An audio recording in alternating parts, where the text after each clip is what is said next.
Hello guys, कैसे हो सब। मेरा नाम निधि है and welcome to this channel. अगर आप चैनल पे नए हो तो प्लीज सब्सक्राइब कर लो। आज हम very important chapter of Indian eco chapter 2 करेंगे, जिसके अंदर प्रॉपर नोट्स के साथ मैं समझाऊंगी। तो इस वीडियो को ध्यान से सुनना है, सुनते सुनते नोट्स के साथ सुनना, प्रिंट आउट निकलवा लेना नोट्स का। एंड जो ये नोट्स है इसके बाहर से कुछ नहीं है, तो बस ये ही पढ़ना है और मेरे को सुनना है। 2-3 बार सुनोगे चैप्टर इजीली क्लियर हो जाएगा। और इम्पोर्टेंट चैप्टर है, 100% बोर्ड में क्वेश्चन आएगा, 100%, इसलिए ध्यान से सुनना। इंडियन इकोनॉमी 1950 से लेके 1990 में क्या हुआ इंडियन इकोनॉमी के साथ, ये पूरी सारी चीजें, सारी सिचुएशंस क्या क्या थी अलग अलग सेक्टर्स में, एग्रीकल्चर से रिलेटेड हो गया या पूरे देश की इकोनॉमी हम कैसे चला रहे थे, पूरा पढ़ते हैं। ठीक है, तो यहाँ पे ये चैप्टर स्टार्ट करने से पहले आपका फर्स्ट चैप्टर जो इंडियन इको में फर्स्ट चैप्टर है, ईव ऑफ इंडिपेंडेंस, वो क्लियर होना चाहिए, तभी ये चैप्टर में मजा आएगा समझने में। ठीक है, तो हम स्टार्ट करते हैं। चैप्टर 1 आप देख सकते हैं यूट्यूब पे, मैंने नीचे डिस्क्रिप्शन में लिंक डाल दिया है प्लेलिस्ट का। ठीक है, तो पूरी इंडियन इको ऐसा नहीं समझना है रट्टाबाजी है, नहीं, प्रॉपर लॉजिकल चीजें, सारी चीजें हैं, समझ के याद करना है। ठीक है, तो बहुत इजी एक्सप्लेनेशन में करवाऊंगी। अगर आप ये वीडियो 2-3 बार भी सुनोगे सही से नोट्स के साथ, तो ये चैप्टर आपका फेवरेट चैप्टर होगा। ठीक है, डरना नहीं है, ध्यान से सुनना है बस। तो हम स्टार्ट करते हैं। इंडियन ईव, इंडिया जो ईव पे था, ईव में अलग अलग सिचुएशंस थी, आपको पता है। एग्रीकल्चर अच्छा नहीं था, इंडस्ट्री भी अच्छी नहीं थी, और इंफ्रास्ट्रक्चर अच्छा था बट ब्रिटिशर्स ने अपने फायदे के लिए बनाया था, ये सब हमने पढ़ा। तो अब जब हम इंडिपेंडेंट हो गए हैं, ठीक है, ब्रिटिशर्स चले गए इंडिया से, तो इंडियन इकोनॉमी जो है वो कौन चलाएगा? इंडिया की गवर्नमेंट। ठीक है, तो इंडिया की गवर्नमेंट के पास सबसे पहला क्वेश्चन था कि हम क्या सिस्टम रखें जिसकी जिससे जितनी भी सेंट्रल प्रॉब्लम्स है, सेंट्रल प्रॉब्लम्स क्या होती है, ये हमने 11th में पढ़ा है कि what to produce, how to produce and for whom to produce. ठीक है, तो ऐसा क्या सिस्टम रखे जिससे ये सारी प्रॉब्लम सॉल्व हो, इजीली सॉल्व हो, बेस्ट तरीके से सॉल्व हो। ठीक है, तो सिस्टम जो है, इकोनॉमिक सिस्टम, वो 3 कैटेगरी में बांट दिए, एक कैपिटलिस्ट, एक सोशलिस्ट और एक है मिक्स्ड। तो कैपिटलिस्ट यहाँ पे क्या होगी, ऐसा कुछ सिस्टम रखते हैं जिसमें प्राइवेट ओनरशिप होगी और प्राइवेट लोग सारा काम करेंगे, वही देखेंगे क्या बनाना है, वो व्हाट टू प्रोड्यूस वही देखेंगे, हाउ, कैसे लेबर इंटेंसिव या फिर कैपिटल इंटेंसिव, और वही देखेंगे किस किस लोगों के लिए बनाना है, कौन से लोगों के लिए हम प्रोडक्शन करें। ठीक है, तो यहाँ पे प्राइवेट लोगों का डिपार्टमेंट होगा सारा, उसी को बोल दिया कैपिटलिस्ट इकोनॉमी। ठीक है, तो जो हमारे फर्स्ट प्राइम मिनिस्टर थे जवाहरलाल नेहरू जी, उनको ये चीज समझ में नहीं आई। ठीक है, उन्होंने कहा अरे ऐसा थोड़ी ना होता है। ठीक है, and then socialist government, socialist में क्या कहा कि ओनली गवर्नमेंट चलाएगी, प्राइवेट लोग कुछ नहीं करेंगे, गवर्नमेंट सब कुछ करेगी, तो ये सिस्टम भी नहीं चला। तो इंडिया ने क्या अडॉप्ट किया? Mixed economy. इंडिया ने सिस्टम अडॉप्ट किया मिक्स्ड। तो इंडिया का जो सिस्टम है, इंडिया जिस तरीके से चलेगा वो क्या था? मिक्स्ड सिस्टम से, मिक्स्ड इकोनॉमी से। ठीक है, यहाँ पे दोनों प्राइवेट एंड पब्लिक दोनों ही साथ में मिलके देश को चलाएगी। ठीक है, जितने भी नेसेसरी चीजें होगी उसका गवर्नमेंट ध्यान रखेगी एंड प्राइवेट अपना बिजनेस कर सकती है। क्लियर? अब हम नोट्स के साथ डिस्कस करते हैं चैप्टर को। तो मैंने आपको समझाया, फिर हम नोट्स डिस्कस करेंगे एंड देन मैं समझाऊंगे, नोट्स डिस्कस करेंगे, ऐसे चलेगा। तो इकोनॉमिक सिस्टम जो है, it refers to an arrangement which solves the central problem of an economy. ठीक है, ऐसी अरेंजमेंट, ऐसा सिस्टम जिससे हमारे सेंट्रल प्रॉब्लम सॉल्व हो। सेंट्रल प्रॉब्लम क्या है कि हमें देश में क्या प्रोडक्शन रखनी है, हमें क्या कैसे प्रोड्यूस करना है, लेबर से या फिर कैपिटल इंटेंसिव से, और हुम मतलब किन लोगों के लिए। ठीक है, तो यहाँ पे India got freedom in on 15 August 1947 India freedom हो गया, इंडिया इंडिपेंडेंट हो गया, ब्रिटिशर्स चले गए, अब हमारे गवर्नमेंट को हमारा देश संभालना है। तो इकोनॉमिक सिस्टम, ये जो सेंट्रल प्रॉब्लम है वो सॉल्व करते हैं, क्या सिस्टम रखे? 3 सिस्टम आ गए, कैपिटलिस्ट, सोशलिस्ट एंड मिक्स। मैंने आपको बताया हमने मिक्स्ड अडॉप्ट किया। ठीक है, इन तीनों का डिफरेंस आ सकता है, इन तीनों की एक नंबर में डेफिनेशन आ सकती है। ठीक है, और इकोनॉमिक सिस्टम की डेफिनेशन इंपॉर्टेंट है। क्लियर अभी तक जो भी इंपॉर्टेंट है? अब यहाँ पे कैपिटलिस्ट का दूसरा नाम भी है मार्केट इकोनॉमी। ठीक है, ये भी याद रखना है। और सेंट्रल प्लान हो गया सोशलिस्ट। क्लियर है? तीनों का डिफरेंस मैंने लिख रखा है कि it is free economy where market force of demand and supply organise economic activity, it is planned and important decision are taken by the government and economic activities are conducted by the market. market मतलब यहाँ पे private. ठीक है, clear? और यहाँ पे next point में आ गया motive of production, profit motive.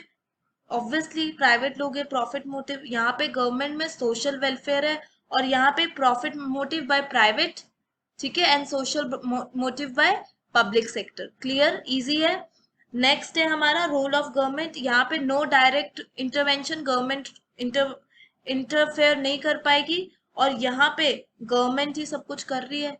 ठीक है, और यहाँ पे फुल कंट्रोल रहेगा गवर्नमेंट का पब्लिक सेक्टर पे एंड पार्शियल कंट्रोल रहेगा प्राइवेट सेक्टर पे, क्योंकि प्राइवेट तो अपना काम करेगी ही, गवर्नमेंट उन पे पार्शियल कंट्रोल रखेगी। आई होप इतना क्लियर है।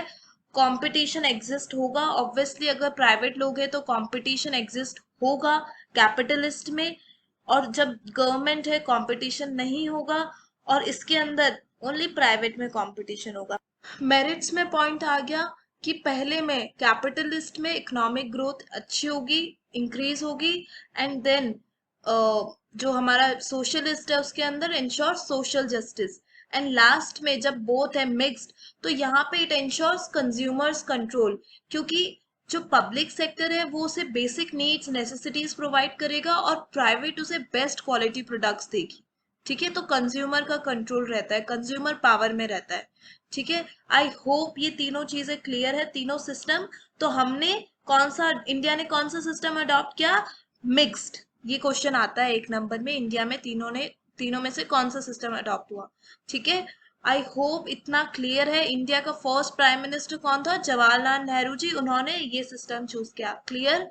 ठीक है, और आगे है इंडिया के इंडिपेंडेंस की डेट 15 अगस्त 1947। रिपब्लिक मत लिख देना, इंडिपेंडेंट। ठीक है, इंडिपेंडेंस 15 अगस्त। आगे चलते हैं। अब जब हमने तीनों सिस्टम में से एक चूज कर लिया मिक्स्ड, तो सिस्टम चूज कर लिया हमने, अब क्या होगा? प्लानिंग करेंगे कि सिस्टम चूज हो गया है, इस तरीके से देश को हमें संभालना है।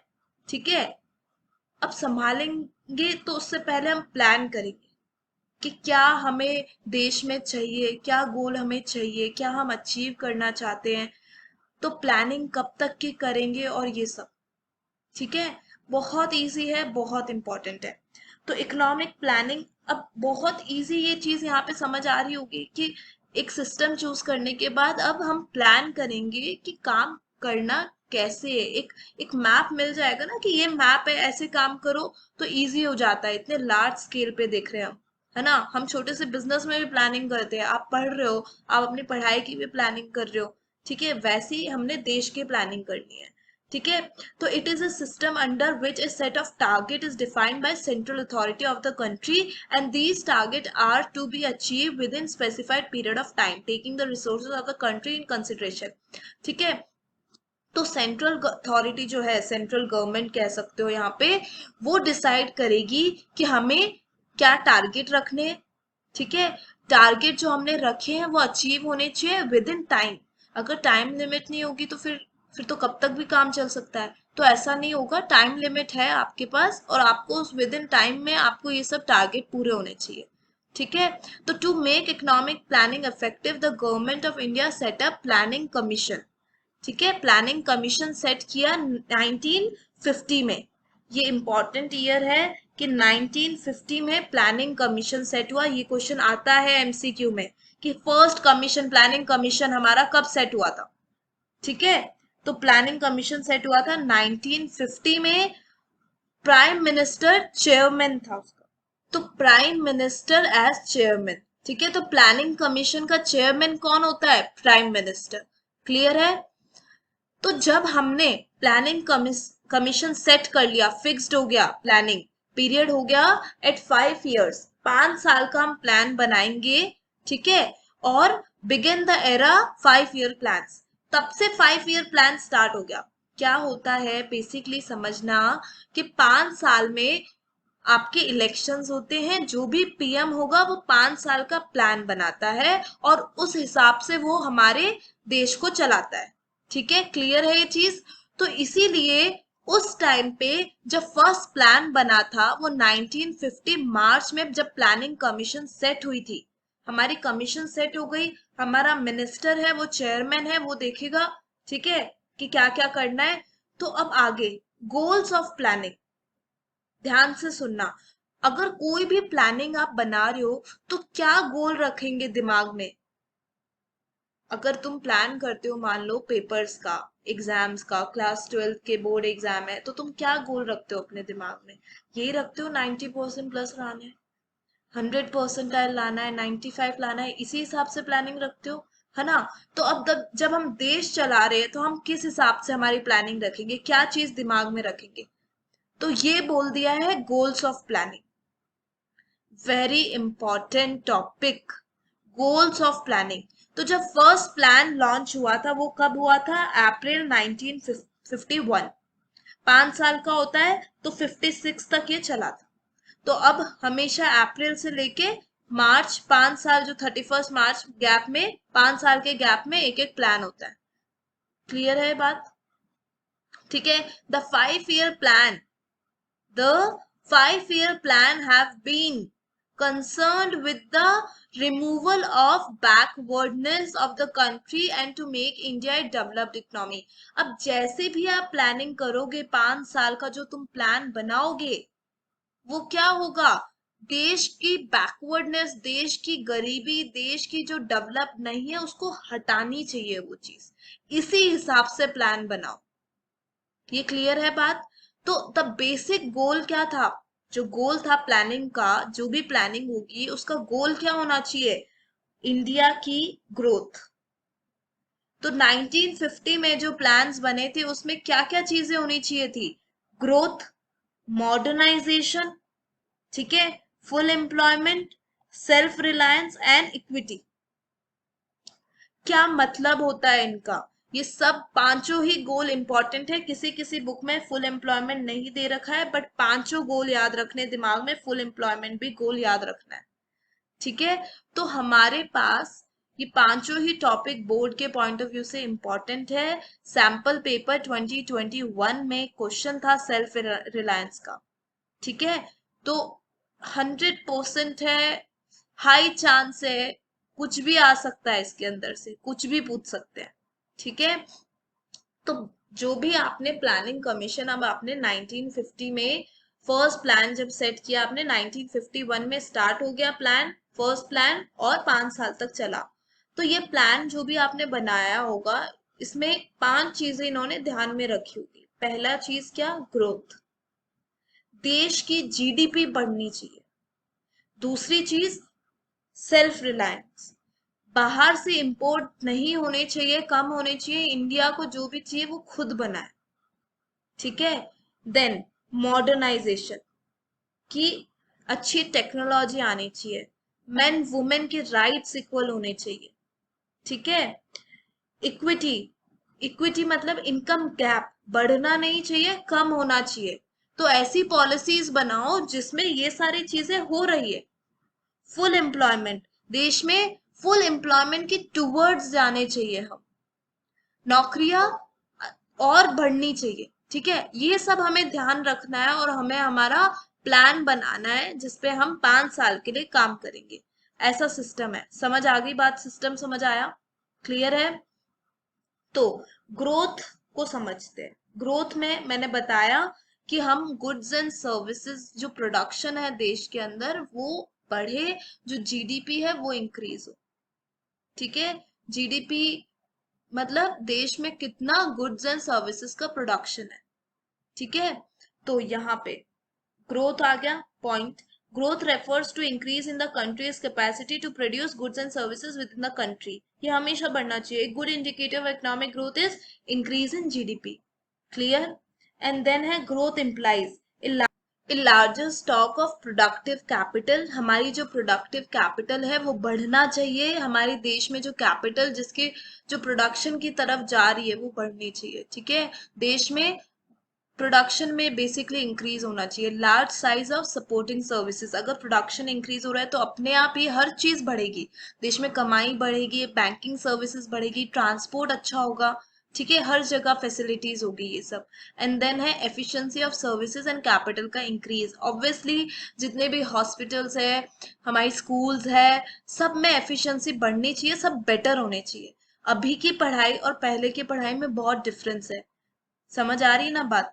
तो increase in efficiency of services and capital. I hope ये चीज क्लियर है। ठीक है, एंड आगे 1990 में, 1990 से पहले एग्रीकल्चर देश का बहुत मेजर पार्ट था, 50% से ज्यादा था।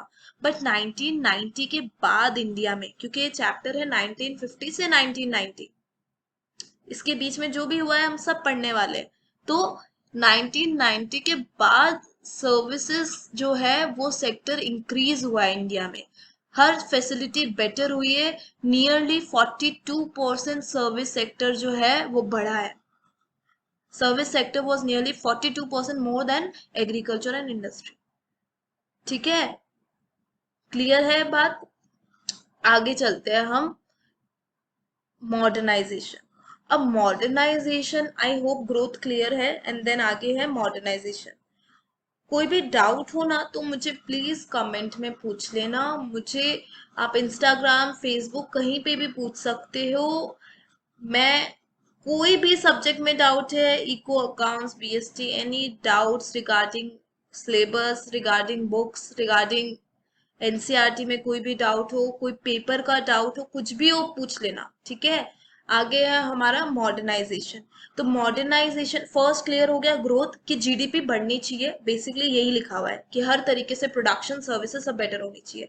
अब मॉडर्नाइजेशन में क्या है कि change in the social outlook. दो पॉइंट है यहाँ पे। ऐसा नहीं है कि बस टेक्नोलॉजी को बढ़ा दो, ऐसा नहीं है। टेक्नोलॉजी के साथ साथ सोशल आउटलुक का चेंज करना, दैट इज मेन वुमेन के इक्वल राइट्स। वुमेन को सारी फैसिलिटी मिलना जैसी मेन को मिल रही है, ये भी मॉडर्नाइजेशन है। ठीक है, तो हम इन सबको लेके ऐसी प्लानिंग होनी चाहिए कि हम ये सब उसमें कवर हो रहे हैं। ठीक है, तो मॉडर्नाइजेशन में आ गया adoption of new technology. The term modernisation indicates variety of structural and institutional changes and change in social outlook. Adoption of new technology में क्या है? Modernisation aims to increase the production of goods and services through use of new technology. जो भी हम production कर रहे हैं, better technology होनी चाहिए। ऑब्वियसली ये चीज समझ आ गई होगी। And change in social outlook, ये बहुत इंपॉर्टेंट पॉइंट है। जेंडर एम्पावरमेंट और providing equal rights to women society will be more civilized and prosperous if it make use of talent of women in work place. Work place में women भी आनी चाहिए, main women equal rights होने चाहिए, ये भी एक मॉडर्नाइजेशन है। आई होप ये दोनों पॉइंट क्लियर होंगे। नेक्स्ट है सेल्फ रिलायंस, बहुत ही इजी पॉइंट। सेल्फ रिलायंस अभी भी ट्रेंड में था, आपको पता होगा। तो सेल्फ रिलायंस मतलब कि बाहरी देशों से हेल्प ना लेके इंडिया खुद प्रोडक्शन करे चीजों का जो भी उसे चाहिए। ये बहुत इंपॉर्टेंट पॉइंट है। पिछले साल ट्रेंड में था और 2021 के सैंपल पेपर में आया था। इसी टाइप का कोई भी क्वेश्चन बन सकता है पेपर के लिए 3 नंबर में। It means not depending on external help, it means to have development through domestic resources. ठीक है, necessarily because to reduce foreign dependency obviously and to avoid foreign interference. I hope ये चीज clear होगी। ठीक है, आगे है हमारा पॉइंट, इसी में reduce of dependence and interference को एक्सप्लेन कर रखा है कि as India was recently freed from foreign control, तो हम चाह रहे थे कि अब हम फॉरेन पे डिपेंडेंट ना रहे, और इंटरफेरेंस जो थी इंडिया में, ब्रिटिशर्स की जो इंटरफेरेंस थी वो भी ना रहे इतना, तो हम खुद अपना देखें, हम खुद वो चीजें बनाएं जो हमें चाहिए। It was fear that dependence on food supply, foreign capital या फिर टेक्नोलॉजी में इंक्रीज फॉरेन इंटरफेरेंस, इसीलिए जो भी फूड सप्लाई इंडिया में चाहिए, जो भी खाना या अनाज वगैरह चाहिए, वो हम खुद उगाए। आई होप ये चीज क्लियर होगी। बहुत इजी है पांचों चीजें, है ना। तो अगर क्वेश्चन आ जाते हैं, आपको सेल्फ रिलायंस में इतनी एक्सप्लेनेशन लिखनी है। ठीक है, इक्विटी नेक्स्ट इसमें आपको समझाया था, इक्विटी मतलब इनकम गैप कम होना, सोशल जस्टिस सबको मिले, गरीबों को भी मौका मिले, वो इनकम इंक्रीज हो उनकी। तो ये भी हमें देखना है कि देश में इक्विटी होगी, या ऐसा ही हम प्लान बना रहे जिससे इक्विटी हो। तो along with growth and modernization, it is also important to ensure that economic development is shared by all the citizens to promote social justice. ठीक है, it is done by improving standard of living of weaker section. ठीक है, and it is important to ensure that the benefits of economic prosperity reach the poor sections as well instead of being enjoyed by the rich. I hope ये चीज clear होगी। And next point है full employment, ये extra point है और ये करना है। ठीक है, ऐसे नहीं कि बुक में किसी किसी बुक्स में नहीं है तो नहीं करना, भाई सब करना है।